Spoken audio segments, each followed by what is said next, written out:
माझ्या मंत्रिपदासाठी फडणवीस आग्रही होते, भुजबळांचा मोठा गौप्यस्फोट, मंत्रिपद कोणी नाकारलं हे शोधावं लागेल, भुजबळांचं वक्तव्य. शिवसेनेत असताना प्रत्येक निर्णयात सहभागी होतो, प्रत्येक पक्षात मान सन्मान मिळत होता, आता मंत्रिपदाचा मुद्दा नाही पण मिळणारी वागणूक चुकीची, छगन भुजबळांची नाराजी. प्रश्न मंत्रिपदाचा नाही तर अवहेलना झाली, भुजबळांचा आरोप. मी तुमच्या हातातलं खेळणं आहे का, भुजबळांचा संतप्त सवाल.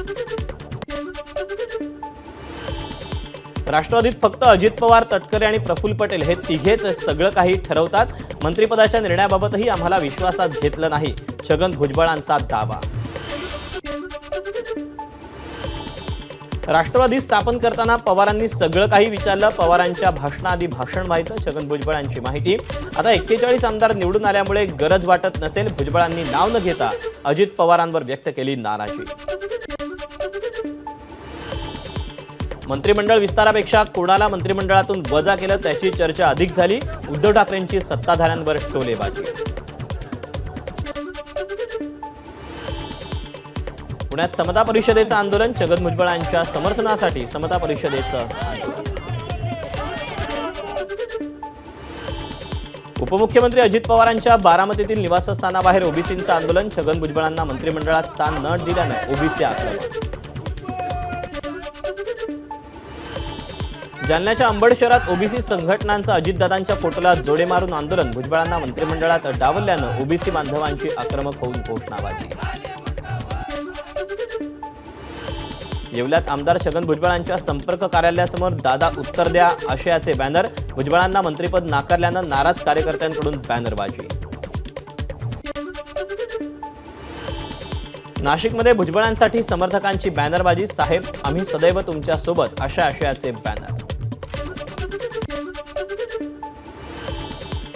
उद्धव ठाकरे मुख्यमंत्री देवेंद्र फडणवीसांच्या भेटीला, नागपुरातील विधान भवनात दोन्ही नेत्यांची चर्चा, हिवाळी अधिवेशनासाठी ठाकरे सध्या नागपुरात. नागपुरात उद्धव ठाकरेंनी घेतली विधानसभा अध्यक्ष राहुल नार्वेकरांची भेट, विरोधी पक्षनेते पदाबाबत चर्चा नाही, 3 वर्षांनंतर आदित्य आणि उद्धव ठाकरे नार्वेकरांच्या भेटीला. स्वातंत्र्यवीर सावरकरांवरून उद्धव ठाकरेंनी काँग्रेसला सुनावलं, काँग्रेसनं सावरकरांवर बोलणं सोडावं, उद्धव ठाकरेंचा सल्ला. तर भाजप आणि मोदींनीही नेहरूंबाबत बोलणं बंद करावं, ठाकरेंचं वक्तव्य. वर्तमान धोक्यात असल्यानं भूतकाळातील घटनेवर आम्हाला बोलायचं नाही, आमच्यासाठी राज्याचे प्रश्न महत्त्वाचे, नाना पटोलेंचं उद्धव ठाकरेंना प्रत्युत्तर.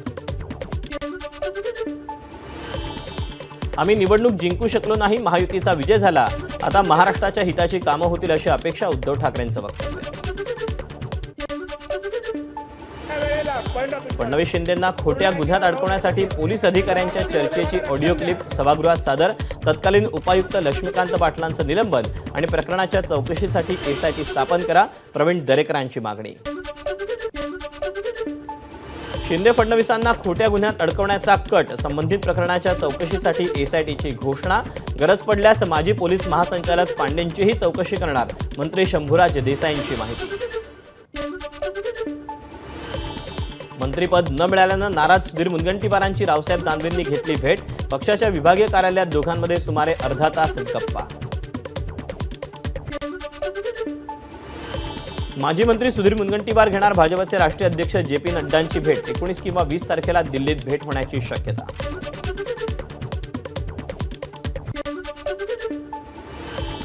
विधान परिषद सभापती पदासाठी राम शिंदेंच्या नावाची चर्चा, भाजपकडून उद्या सकाळी राम शिंदे अर्ज दाखल करण्याची शक्यता.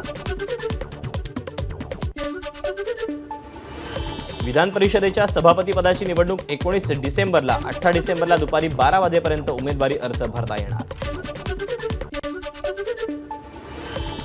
राष्ट्रवादीच्या मुख्य प्रतोदपदी चेतन तुपे तर चिपळूणचे आमदार शेखर निकम यांच्या नावाची घोषणा होण्याची शक्यता, दोन्ही आमदारांची नावं विधानसभा अध्यक्षांकडे पाठवल्याची माहिती.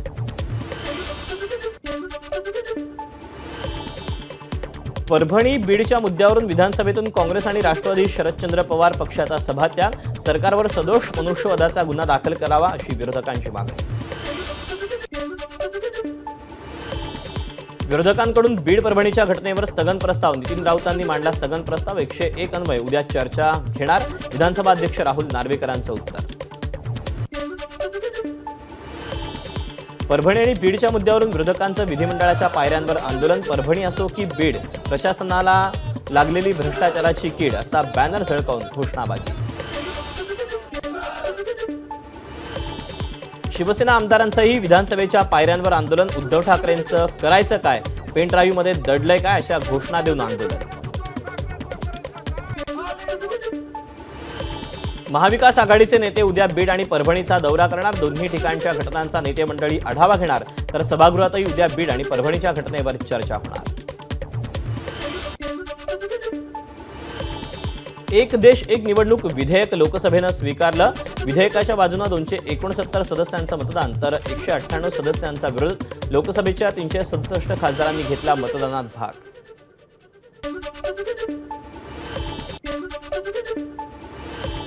एक देश एक निवडणूक विधेयकाला काँग्रेस खासदार मनीष तिवारी यांचा विरोध तर सपाच्या खासदारांनी विरोध दर्शवला.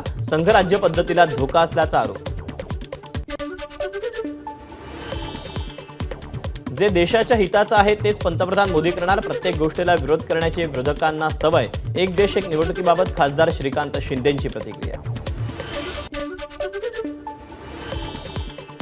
राज्यातील नगरपंचायतीच्या अध्यक्ष आणि उपाध्यक्षांचा कार्यकाळ आता 5 वर्षांचा होणार. मंत्री चंद्रकांत पाटलांनी विधानसभेत कार्यकाळ वाढवण्याचं विधेयक सादर केलं. शासकीय कर्मचाऱ्यांच्या बदल्या या आता वर्षातून एकदाच एप्रिल किंवा मे महिन्यात होणार. या संदर्भातील विधेयक हिवाळी अधिवेशनाच्या पहिल्याच दिवशी मंजूर. रणजितसिंह मोहिते पाटील यांना भाजपकडून कारणे दाखवा नोटीस. लोकसभा आणि विधानसभा निवडणुकीत पक्षविरोधी काम केल्याचा ठपका. 7 दिवसात लेखी स्वरूपात स्पष्टीकरण देण्याचे आदेश.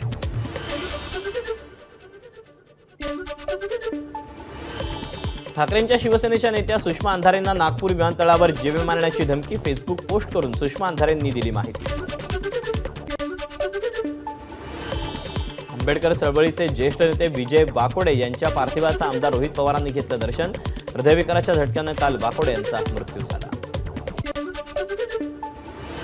आमदार रोहित पवारांनी घेतली देशमुख कुटुंबियांची सांत्वनपर भेट. मसादोके सरपंच संतोष देशमुख यांची काही दिवसांपूर्वी हत्या झाली आहे. संतोष देशमुख प्रकरणात न्यायालयीन चौकशी व्हावी तसंच बीड जिल्ह्याची दहशत पाहता मुख्यमंत्री देवेंद्र फडणवीसांनी बीड जिल्ह्याचं पालकत्व घ्यावं. शरदचंद्र पवार पक्षाचे आमदार रोहित पवारांची मागणी.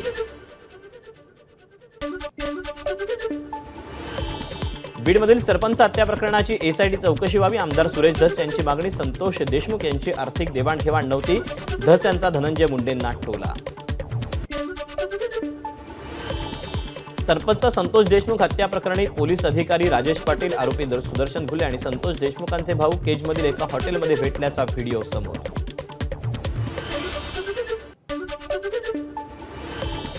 केजमधील हॉटेलमध्ये मित्रांसोबत चहा प्यायला गेलो होतो. समोर आलेल्या सीसीटीव्हीत मी आहे. झालेल्या भांडणाबाबत चर्चा झाली. सरपंच संतोष देशमुख यांचे भाऊ धनंजय देशमुख यांनी स्पष्ट केली भूमिका.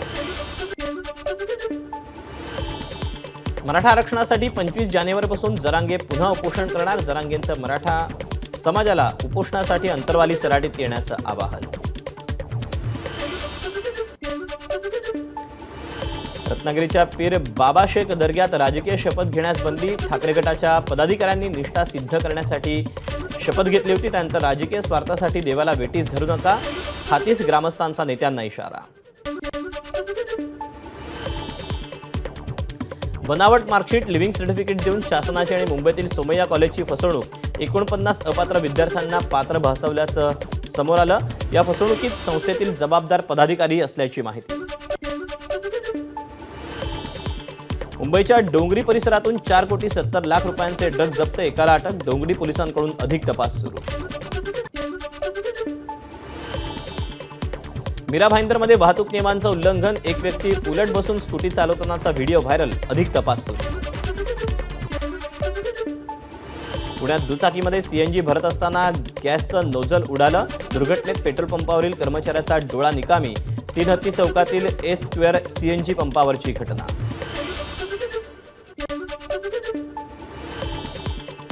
अंधेरी पूर्व 40 ते 50 मुलांना एका खाजगी बस चालक आणि क्लीनर दारूच्या नशेत पिकनिकला घेऊन जात असल्याचा प्रकार.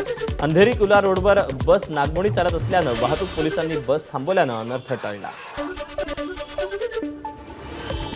जळगावात प्रवाशांच्या प्रसंगावताने एसटीचा अपघात टळला। चालक मद्यपान करून एसटी चालवत असल्याचं लक्षात येतात प्रवाशांनी एसटी बाजूला घेण्यास सांगितल्यानं अपघात टळला। परभणी घटनेच्या निषेधार्थ इंदापूर बंदचे हाक, शहरातील व्यापाऱ्यांचा बंदला उत्स्फूर्त प्रतिसाद। परभणी घटनेच्या निषेधार्थ मनमाडमध्ये आरपीआय आठवले गटाचा मोर्चा, दोषींवर देशद्रोहाचा गुन्हा दाखल करण्याची मागणी। यावेळी कार्यकर्त्यांची जोरदार घोषणाबाजी।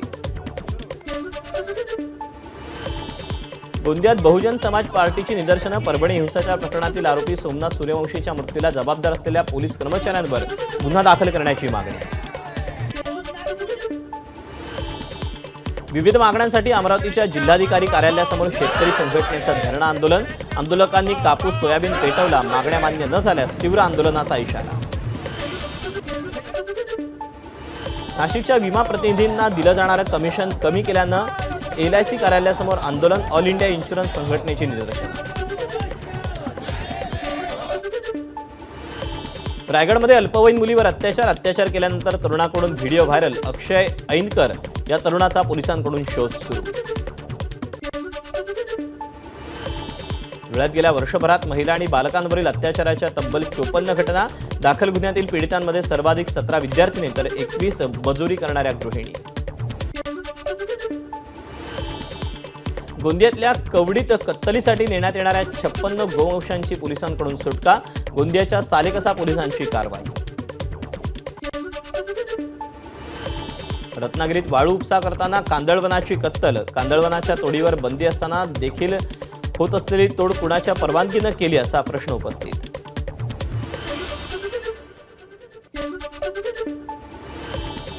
नंदुरबारमधील सारंगखेड्याच्या घोडे बाजारात 2400 पेक्षा अधिक घोडे विक्रीसाठी दाखल। 18 डिसेंबरपासून सुरू होणाऱ्या चेतक फेस्टिवलसाठी 14 राज्यातून अश्वमालक दाखल।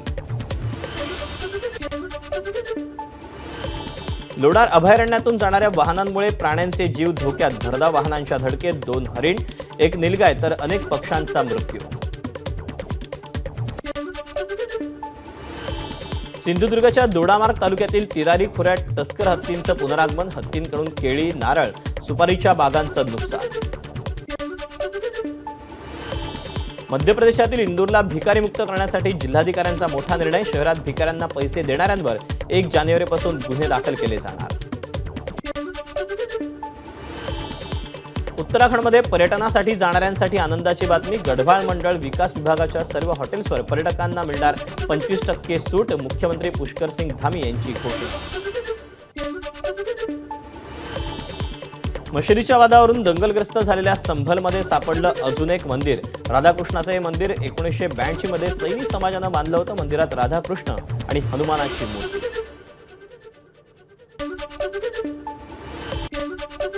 गुजरातमधील भावनगर तळोजा महामार्गावर भीषण अपघात, बसनं ट्रकला धडक दिल्यानंतर 6 जणांचा मृत्यू तर 15 जण जखमी। अमृतसरच्या इस्लामाबाद पोलीस ठाण्यावर दहशतवाद्यांकडून बॉम्ब हल्ल्याची माहिती, पहाटे 2:15 वाजता स्फोट झाल्यानं परिसरात भीतीचं वातावरण। दक्षिण पॅसिफिक महासागरात असलेल्या वानुआतू बेटावर 7.3 रिश्टर स्केलचा शक्तिशाली भूकंप, भूकंपानंतर आलेल्या नुकसानीचं अद्याप मूल्यांकन नाही। कॅनडाच्या उपपंतप्रधान अर्थमंत्री क्रिस्टिया फ्रीलँड यांनी अचानक दिला राजीनामा, पंतप्रधान जस्टिन ट्रुडो यांच्याशी धोरणात्मक बाबींवर मतभेद झाल्यानं राजीनामा दिल्याची माहिती। मॉस्कोत झालेल्या बॉम्बस्फोटात रशियाचे न्यूक्लिअर चीफ इगोर किरिलोव यांचा मृत्यू, इलेक्ट्रिक स्कूटरमध्ये बॉम्ब ठेवण्यात आल्याची रशियाच्या तपास यंत्रणांची माहिती। सिरियात झालेल्या सत्तांतरानंतर सिरियात असलेलं रशियन सैन्य हळूहळू माघारी, लष्करी वाहनंही मायदेशी परतायला सुरुवात।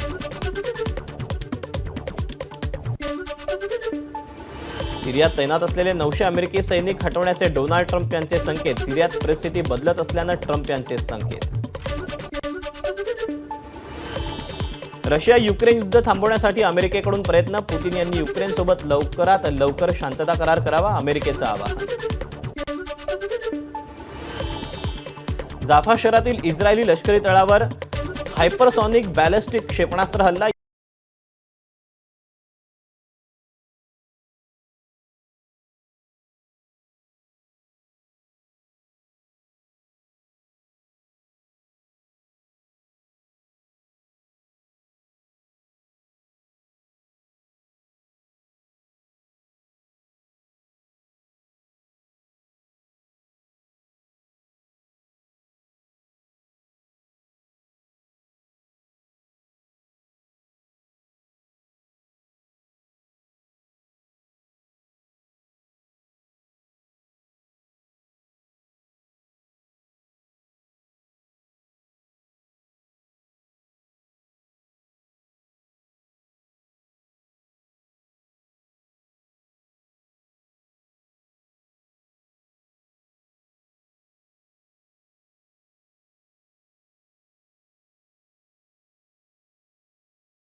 एबीपी माझा, उघडा डोळे बघा नीट.